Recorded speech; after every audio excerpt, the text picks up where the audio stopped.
my luck to get a jackpot and get two out of it, isn't it? Anyway, tonight I'm going to talk about money. Something you don't get a lot of on the BBC Two, because, you see, it's his fault. Him, the gaffer, you know. Richard Attenborough's little brother, David, you know him. You know him, good with animals, you know. Nice bloke, but dead mean. Well, since he's taken over, the Freesby artist have gone right down.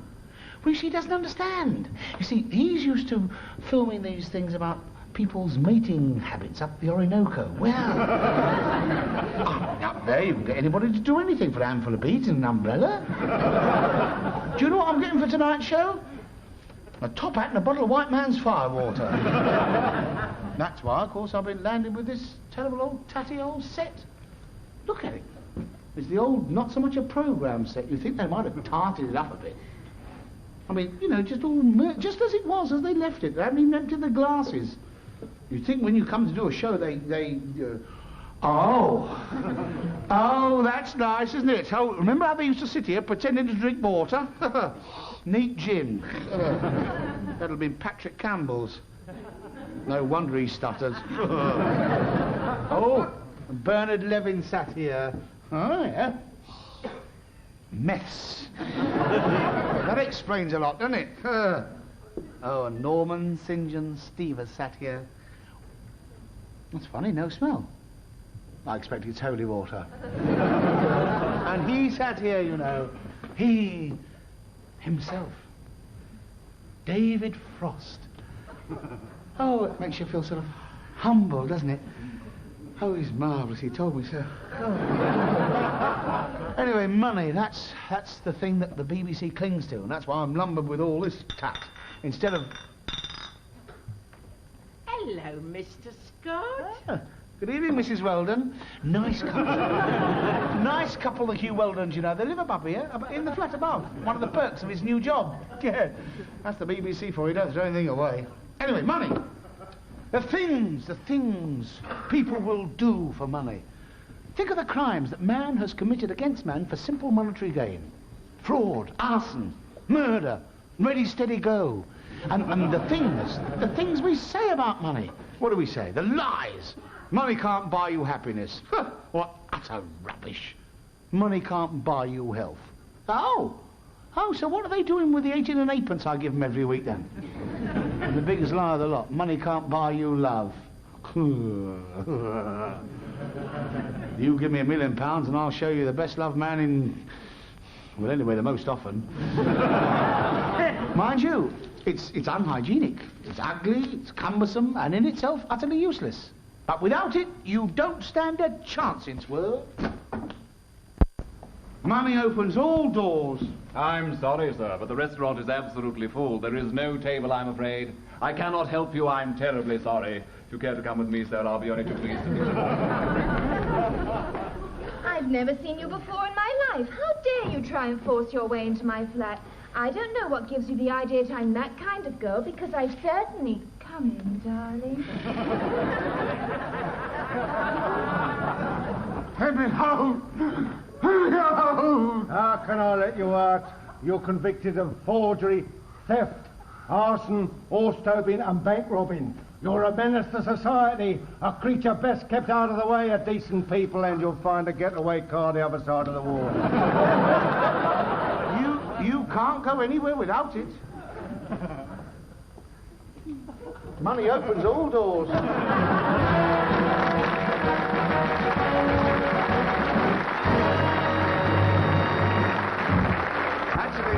Actually, that's about the only thing that hasn't gone up in the last few years. Remember, once upon a time, a penny was worth something. What was that saying? That rhyme. Oh, yes, Christmas is coming, the goose is getting fat, please put a penny in the old man's hat. I mean, nowadays, you put a penny in his hat, the old man will smash your teeth in. Well, after all, what can he buy with it? They say money talks. All right, then. Come on, then, girl. Let's hear ya.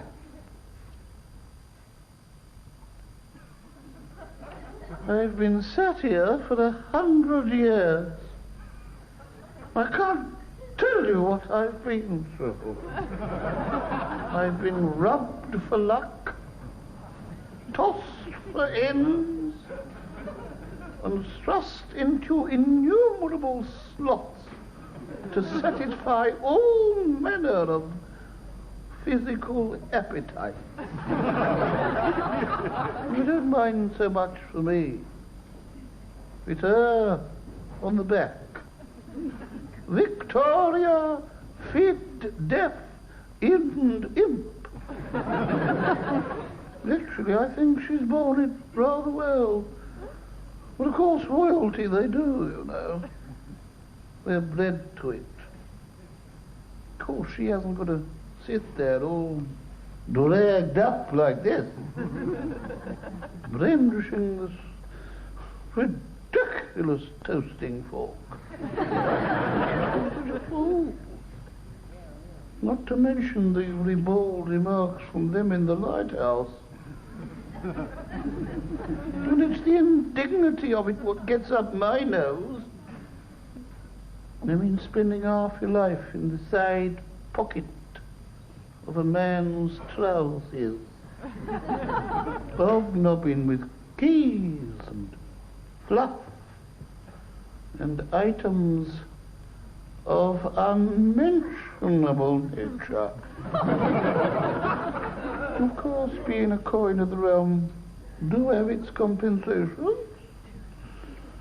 I mean, for one thing, it's illegal to deface me or bore a hole in me. And you can be heavily fined for attempting to tamper with me. Of course, these days I do feel I've gone down in the world. There was a time, you know, when you could get 2 cross buns for me. But now my purchasing power is practically down to Nanty. And you know, there's even talk of having me done away with. Still, I suppose it could be worse. I could be a threepenny piece. And then where would I be every Christmas? In the pudding.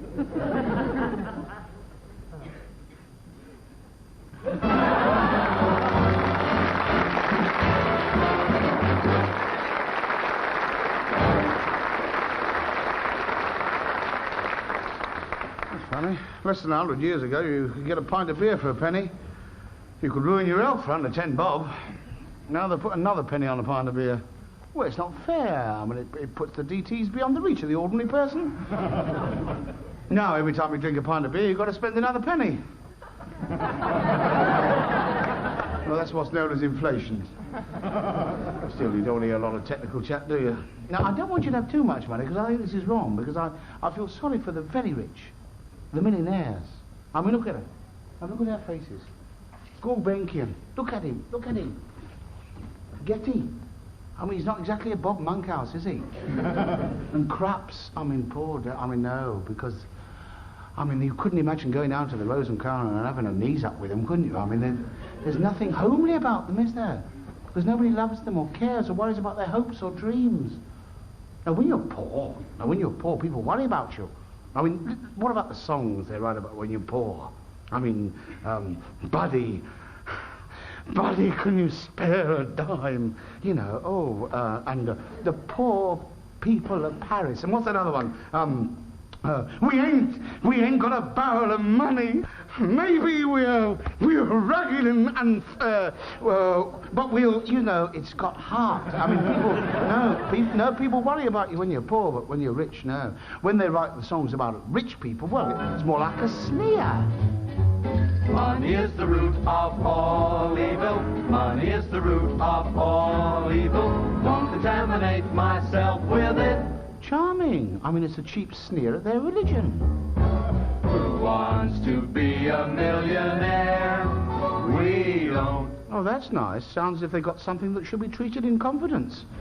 I mean, why can't they write nice complimentary songs about millionaires? Like, low grade, me love you. Or the things the rich love and appreciate. Jaguar, you are my favorite motor car. No rose in all the world until you came. is nothing like a Daimler. Nothing in the world. On a Bernard Docker's doorstep, down a millionaire's row. Me and my millionaire got no worries, got no care. Her and a millionaire, they play and play all day. I see, I like your dividend. I see, I think you're grand. We're just wild about Harrods. Hey, two of a kind. Fortnum and Masons, two of a kind. He owns an old shanty in old Kentish town. I put up the ante 'cause the tenants are brown. But my castle in Kent has been bought from the rent of that shanty in old Kentish town. Old Kentish town. If you ask me, I could cook the books. They've locked up my accountant in Allentown jail. To hold a pound in your hands is wonderful, wonderful. You gotta have cash. Piles and piles and piles of cash. For love can come to anyone, But first, you've gotta have lolly. You've gotta have flute. You've gotta have mazuma, lettuce, poppy, brass, nim, agate, shekels, gals. You've gotta have the necessary.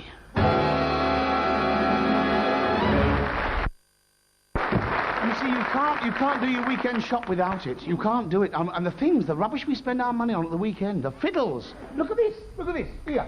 Look at this. Look at this. 6pence off. Big deal. 6pence off. How can they take 6pence off when the thing wasn't worth more than a penny farthing to start with? And look at this. Look at this picture. This is a picture of Aristotle contemplating the bust of Homer, as you probably know, backwards. Now, this was sold in 1960 for £821,429. There. Mind you, they threw in the frame as well, but I mean, how could it be worth that much? I mean, 30 bob for the canvas, quid for the paint, and even paying Aristotle 3 bob an hour for sitting. Well, I mean, it couldn't have cost Rembrandt more than a fiver top whack. £821,429 for a bit of painting. Look at it. Yeah, I've just had my bathroom done for £7.10, the whole thing. And that was 3 coats. Well, there was only 1 coat on that, I can tell. And I had the washer put on the tap. No. I mean, there's no values. 821. I mean, how can you pay that sort of price for a painting of somebody when the human body itself isn't worth anything like that? I mean, look. Take a normal human body, a lovely one. Now, this body beautiful. Now, what is it? What is it? It's water, fat, bone, a little bit of skin, and here's a quick butcher's at the other one, and well, what is it? It's got 2 penn'orth of salt, tanners of the manganese, 2 bobbers of the varn. I mean, it's not worth more than half a crown altogether. And yet some people are worth more than others. How come? Right. Miss Dangat, she insured her legs for £1 million. Mine must be worth more. I mean, they're twice as thick for a start. I mean, and they're much airier. And listen, anyway, Jane Russell, she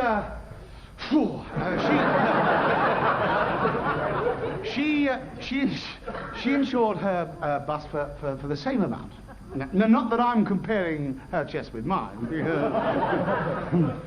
Fair's fair. I mean, she's older than I am. I'm still grown. Ken Dodd insured. Ken Dodd insured his 4 front teeth for £10,000. That's £2,500 a chopper. Well, all right then. Add them all together, and this, according to that, must be the most expensive body in the world. I mean, it's very striking. It's very striking. But would you pay over £2 million for it? Mind you, I knew a bird once who looked like that. She was marvellous at home, but I couldn't walk down the street with her, not in daylight anyway. No, I had to give her the sack, but she wouldn't wear it. Anyway, that's another story. No, you can't put a price on anybody, and yet they do. They do. Because, take footballers. Footballers. Look, Arsenal paid £80,000 for this man. Jimmy Greaves cost Spurs nearly £100,000. And Manchester United actually paid out £115,000 for Dennis Law. What for? Stud? I mean, what kind of a footballer can you get for this kind of money? Oh, no, right, supposing you paid this kind of money. I mean, you've got to treat him accordingly. You've got to pamper him.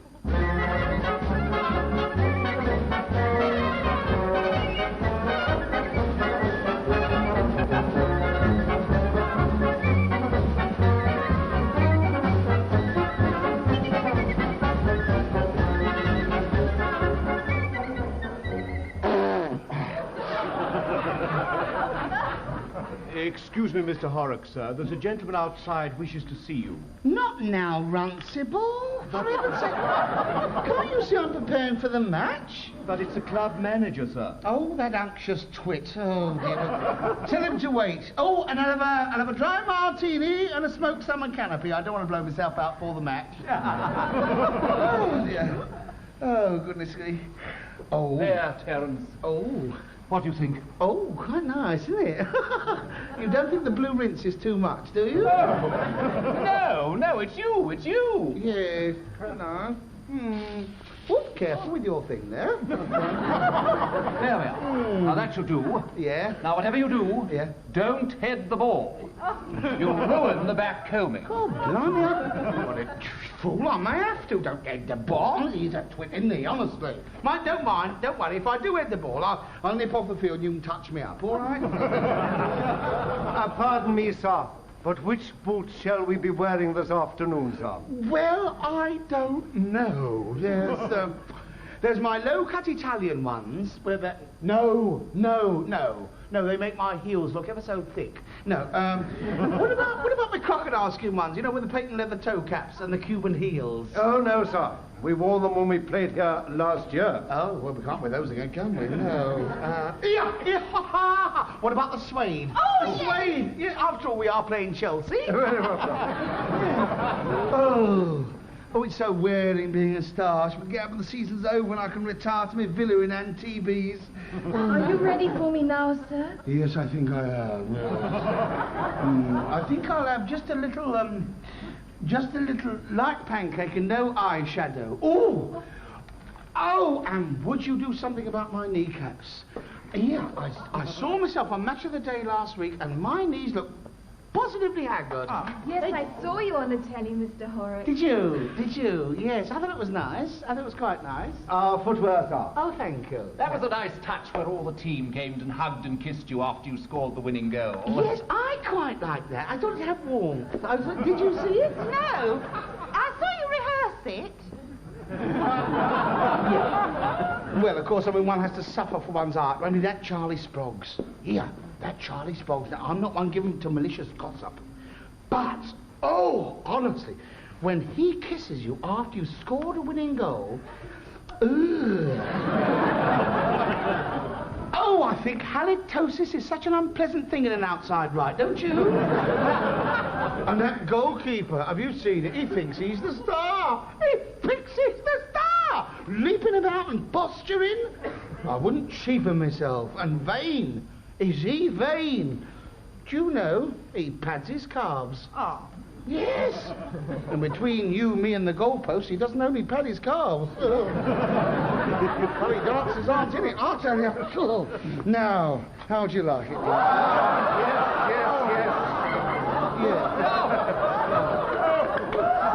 Oh, a very fetching etching on soft. Yes, you don't think it's too revealing, do you? Oh, my goodness, no, sir. Of course, what nonsense. Oh, thank you. You don't think the shorts are... You know, when I had that Yves Saint Laurent, you know, I mean, that was all right for the provinces, but when you come into town, I do feel you've got to put yourself out of it, don't you? Yeah. I think I put myself right out. You don't think the shorts are too revealing? Oh, no, of course not. What I say is, if you have the size, show them. Yes, that's what I think. So do I. Yes, you would, yes. There's only one thing, though. Yes? The team colours are red and white stripes. Yes, I know, but I can't be having that. Good heavens. I mean, red and white does absolutely nothing for me. I'm not dashing around the field looking like a barber's pole.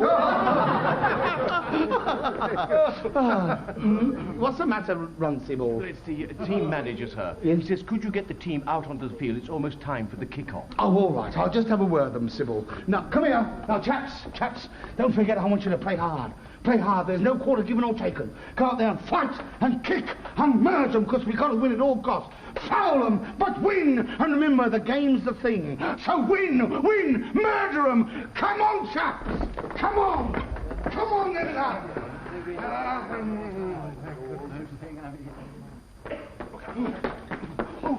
Oh, Terence, you haven't hurt yourself, have you? No, good heavens, no. Well, what's the matter, then? I'm not playing out there. Why not? It's raining. No,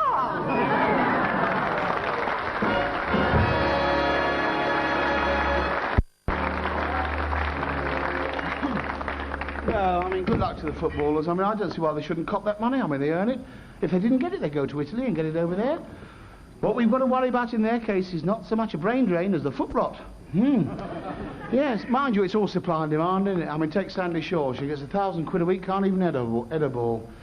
And, you see, once you've got the money, you've got to hold on to it, because everybody's trying to con you out of it. Take advertising. Advertising brings you the finest things in life. Where the devil did I get that from? Oh, yes, in an advertisement. You see, these boys could make you buy anything. They could make us buy manure. If they wrapped it up nicely and advertised it on the telly, we'd buy it. Judging by the breakfast cereal my wife gave me this morning, they have done. And water.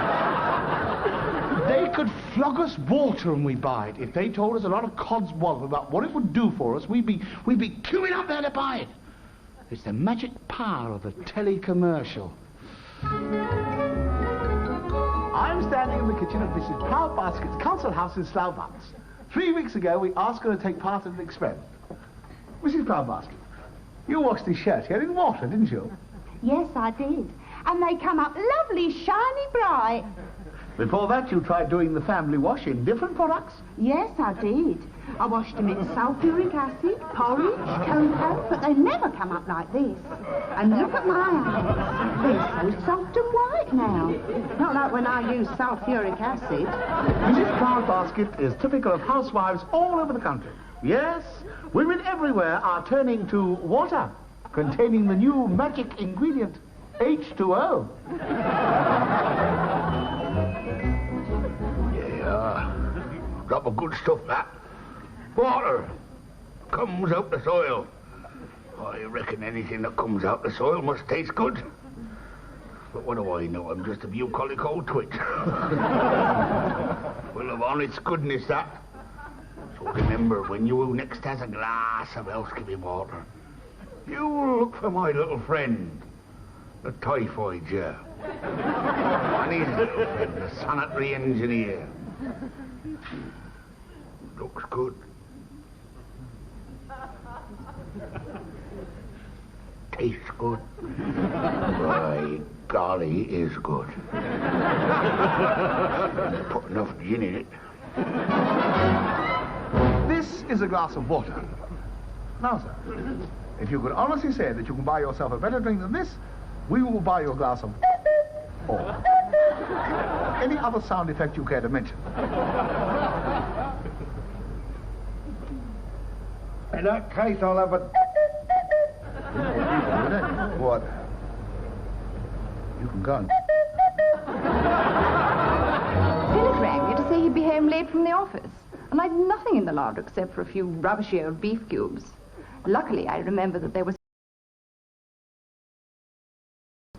Hello, darling. I'm famished. What's for dinner? a beef cube in hot water. Water gives the meal man appeal.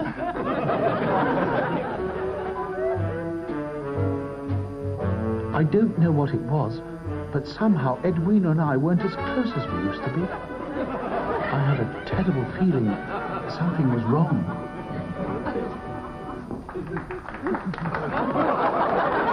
I tried to make allowances for her. What could it possibly be? Why did she no longer find me attractive? Then a friend told me. Corkscrew. That night I had a good scrub down in hot water.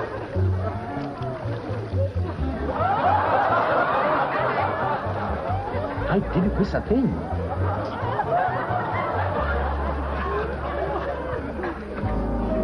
It's nice to know you're nice to know. Thanks to water. Whatever the pleasure, water completes it. And remember, water contains 99% of all known germs.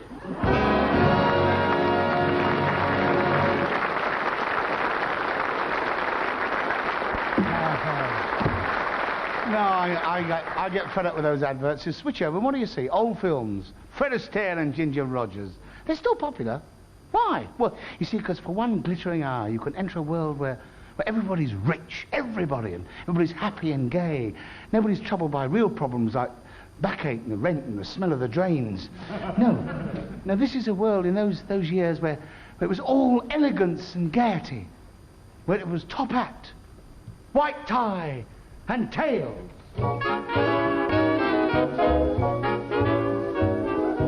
I just had an invitation through the mail. The pleasures requested this evening, it's formal, a top hat, a white tie and tail. Nothing now could take the wind out of my sail. Because I'm invited this evening to step out in top hat, white tie and tails. I'm putting on my top hat, tying up my white tie, brushing down my tail. I'm doing in my shirt front, putting in my shirt studs, polishing my nails. I'm stepping out to breathe an atmosphere that simply reads of breath. And I trust that you'll excuse my dust when you step on the gas, for I'll be there, moving on the right hat, mussing up the white tie, dancing in my tail.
Lovely to look at, delightful to know, and heaven to kiss.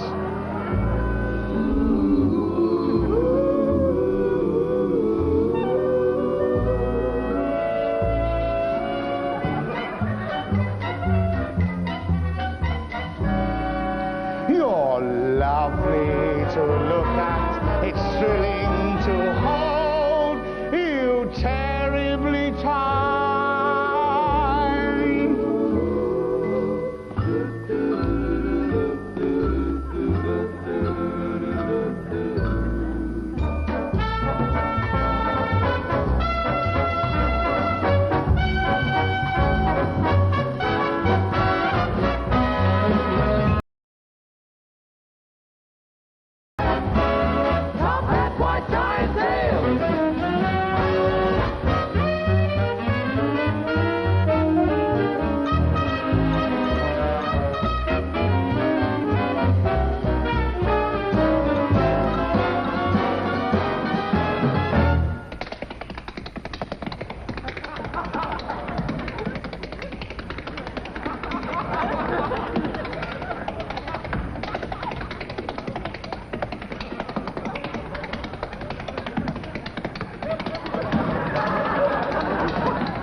No, we liked the rich in the 1930s. We liked them then, but not now.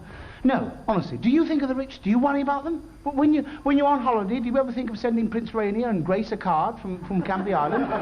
Do you? Of course you don't. They might be sitting there in Monaco, wringing their hands, crying their eyes out, wondering why you haven't written.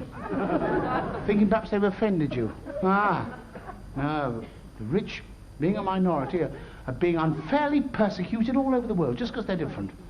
And nowhere is the problem of being rich more acute than in Britain today. So this week, World in Acton brings you a special documentary on the rich.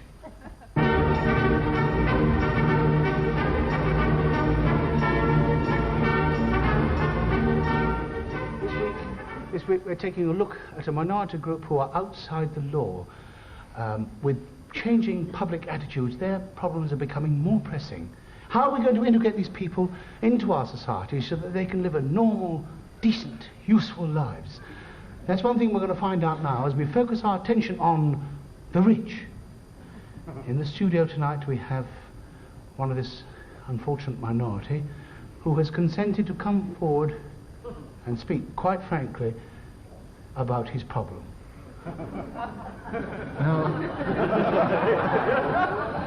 you do agree, quite frankly, that you are abnormally rich? Yes, that's quite true. And you've never been able to have normal social intercourse with other people? No. As soon as they realize what I am, their attitude towards me changes. When did you first find out that you were that you were rich? At public school. There's a lot of it there. And I suppose I just drifted into it. I'd suspected it before, that I was not like other boys, but I didn't realize what it meant until I left school and went into the Brigade of Guards.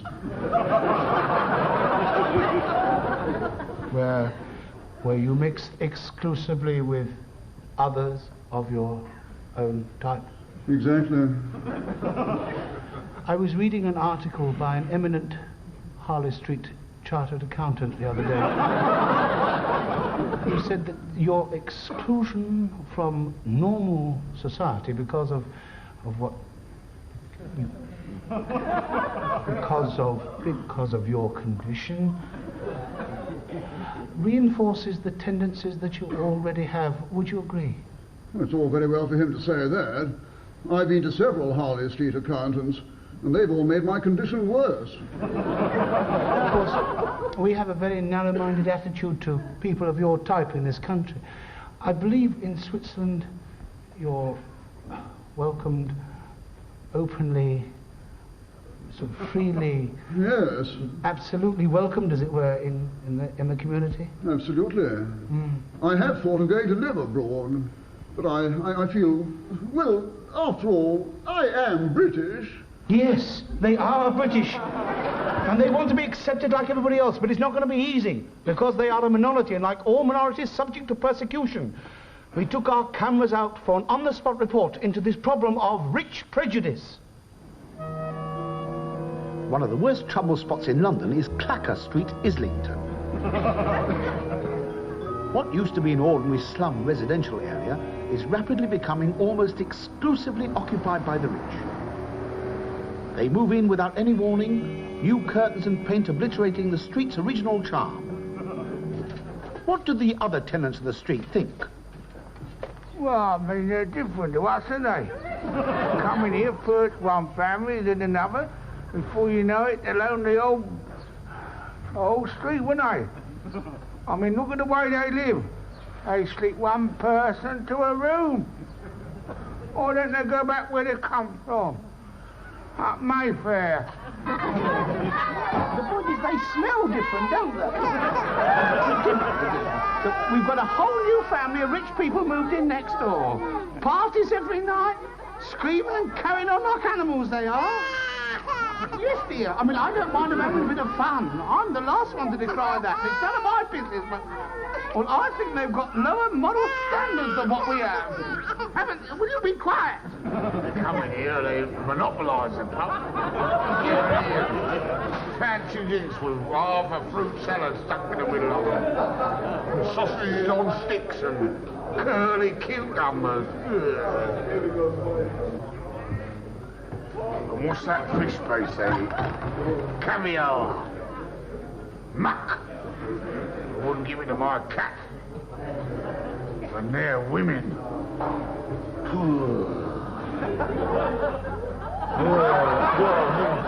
Well, I mean, some of our blokes go out with the birds, but, well, I won't go out with them.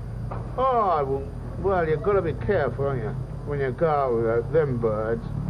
Well, you could go out with them. I could go out with them. I could go out with them, but I wouldn't marry them. I wouldn't marry them. I'll tell you one thing. They're blokes. They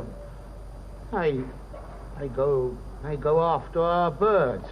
They go after our birds.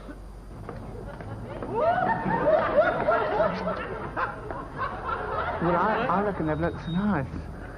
Give you a good time. I nearly married one of them, but when my dad found out, he gave me a good idea. See, he don't approve of mixed marriages, because he says, well, we're lower and they're upper. And it's not fair on the children. Because, I mean, you might have a couple of lowers and then a middle, but...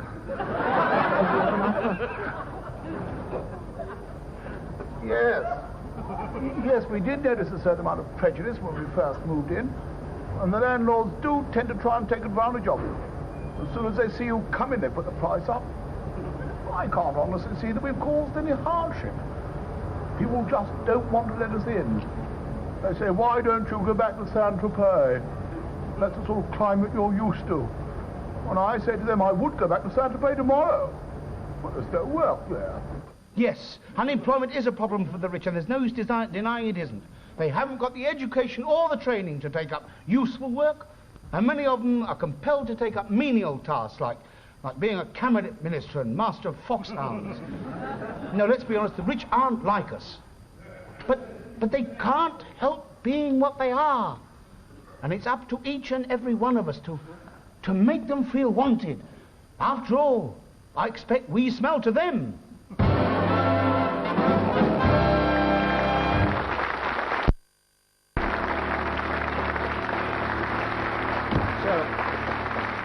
What have we been talking about for the last half hour? Money. Yes, paper. A bit of paper with some green printing on it. What does it say? I promise to pay the bearer on demand the sum of £1. And a signature underneath. Well, it's squiggle and all that. You can't read who it is. Lil Jackson? That's what it looks like anyway. Who's she to promise to go around paying bearers? Anyway, it's not worth a quid anyway. If you go to a shop, you wouldn't get £1 worth of goods. In 1945, when we won the war, hooray, hooray, hooray, you could go in and you get £1 worth of goods. But now all you'll get in the shop is 10 and twopence. Any official will tell you that. 10 and twopence worth of goods. In 1960, you could go into a shop and you would get 17 and 7p worth. That's true. Do you realise that if any of us here tonight have got in our possession a £1960 note, there is nothing to stop us going to the bank and demanding a 7 and 5p refund. The bank know this, the bank know it. That's why when you go into a bank, they slip you new ones, don't they? Hey? Because they're worth less. And the government, they realise that they keep on printing new coloured ones and drawing in the old ones because they're worth more. Oh, you may doubt it. It's true. The Great Train Robbery. Have you thought about it? Over £2 million in old pound notes. Have you honestly ever wondered why we have not yet found the culprits, the ringleaders? Eh? Because it was the government. It was the Tory government. They did it. Now, of course, they hushed it up. But I made a very careful study of this case, and believe me, there are certain facts which just cannot be ignored. Now, I'm going to reconstruct the crime for you, and you'll see. Now, here is a section of the track where it happened. Now, if you look carefully, look very carefully, where that arrow is, there's pointing to a bush, see? And behind the bush is a man lurking, pretending to pump up his bicycle tire. Now, that's what it looks as if he's doing. It's a bit blurred. I know he's crouched there doing something. Now, if he's doing what I think he is, this man could well be Ernest Marples. He was known for having a bicycle. Now, watch this. Who had better access to a train than the Minister of Transport? Eh?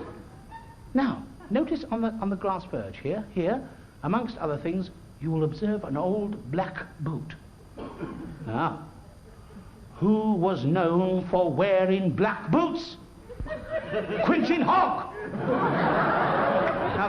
Now this is the interior of the ransacked train van, and you'll see in the foreground there an empty milk bottle.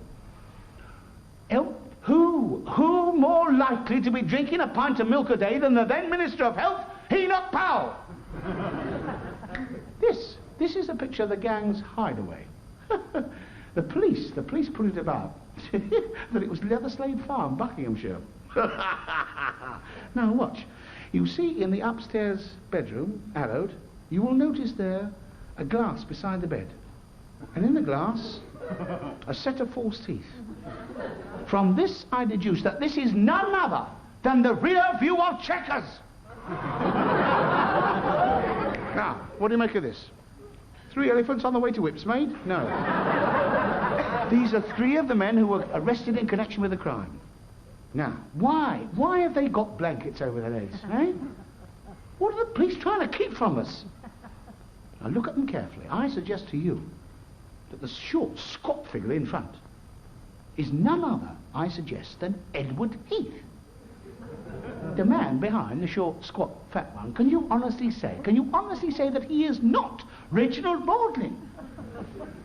And the one behind him?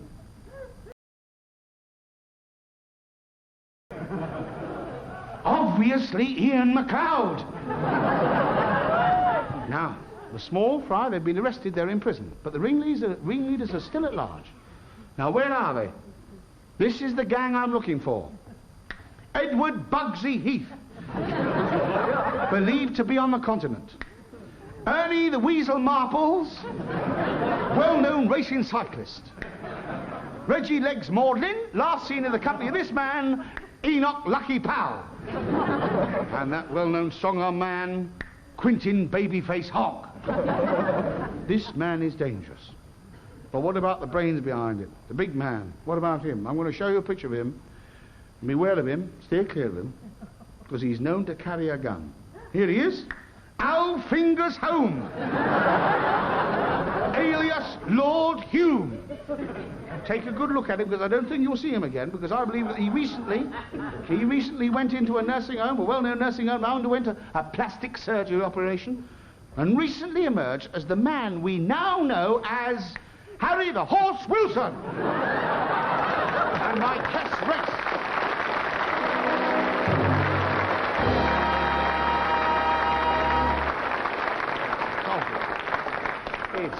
It's obvious. I mean, I think I've proved it beyond the shadow of a cabinet. I mean, it's all there.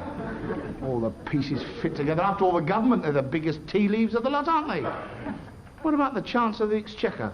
Jim the Dip Callahan. He can't keep his hands out of anybody's pockets.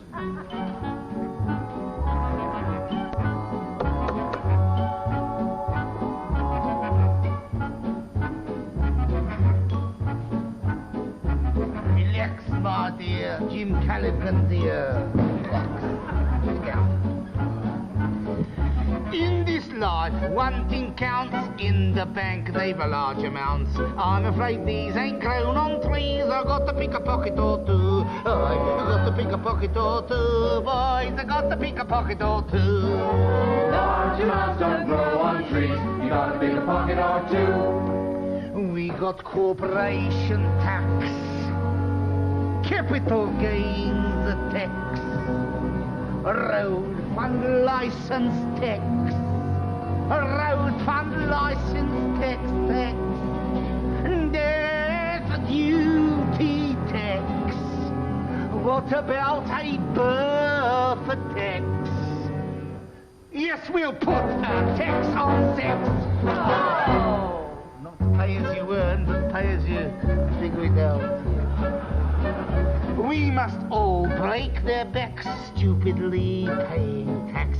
Bet they got some untaxed income. We got to pick a pocket or two, boy.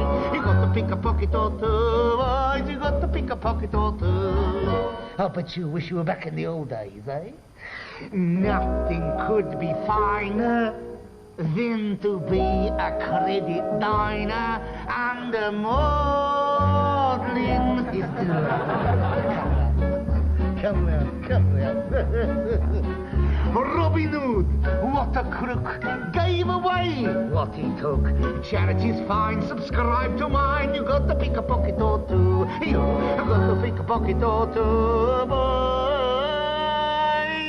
You got to pick a pocket or two. Dinner for one, please, James. My buyer will not be dining. Since you have put this swine in, dinner for one, please, James. Take a tip from Bill Sykes. He could whip what he likes. I recall he started small. He had to pick a pocket or two. He had to pick a pocket or two, boys. He had to pick a pocket or two. We could be like old Bill Sykes, get out and pick a pocket or two. We're getting out of budget, a lovely, lovely budget. I'm putting up the tax on everything. Cigarettes and whiskey and mild and bitter. I'll tax you crazy, I'll tax you insane. Insane, insane, insane. Come down, have a quick coda. Come down, come down. When I see someone rich, both my thumbs start to itch. Only to find some peace of mind, I have to pick a pocket or two. I have to pick a pocket or two, boys.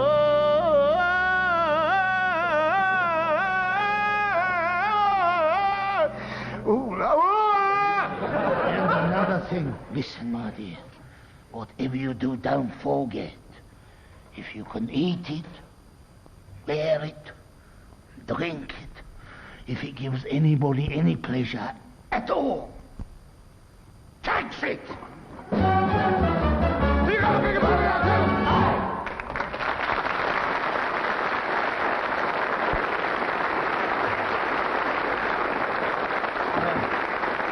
Well,